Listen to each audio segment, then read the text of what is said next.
This is the third day on our sprouts here, and you can see that they're starting to get little tails, and pretty soon that will fill that whole jar with sprouts. Our alfalfa sprouts are coming along beautifully, and our Ezekiel mix, you can see the little tails on there.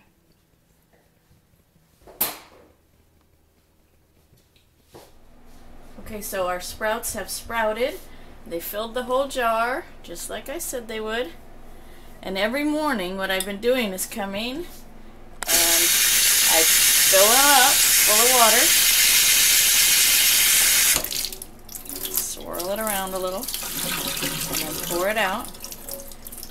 And you want to pour it all out.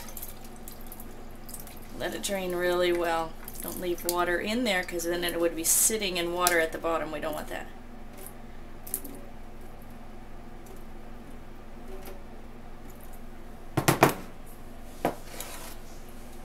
This one's getting pretty good too.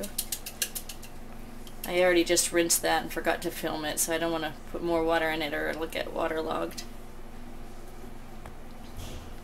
So that will fill the whole jar. I'm just going to let it work a little more, maybe a day or two.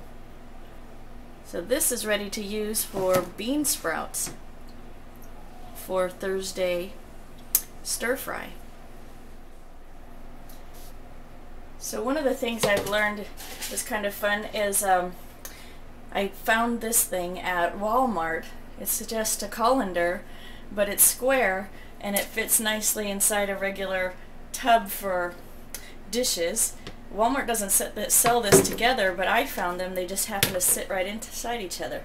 So then, when you want to take your sprouts out,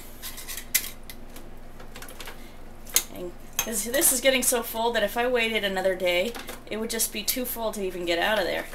And plus it blocks them from being able to really sprout because they're so jammed in there. So we can take them out because today's Wednesday. So tomorrow, we're going to want these. Now, I'm not sure why these mung beans have roots. They have roots on them, but when you get them in the store, they don't have roots on them. Maybe they've pulled each root off. I don't know. But usually you don't see roots growing like this. But I've learned not to mind the roots. I just don't look. I don't notice. And you throw that in a stir fry and it all kind of melts down, or what do you call it? Just gets soft. So it doesn't matter about the roots. I'm sure they're very nutritious. But anyway, there's bean sprout. So that will sit nicely on the counter till tomorrow night. And then it's time to start another jar for next week. So I'm just going to go ahead and fill it up. I start with a clean jar. I don't use the same old jar. And get them wet. These are going to soak overnight and get ready for next week. Alright, this is my Ezekiel mix, and it's still wet, just sprouted and ready to go into the bread. And then this is a dry Ezekiel mix.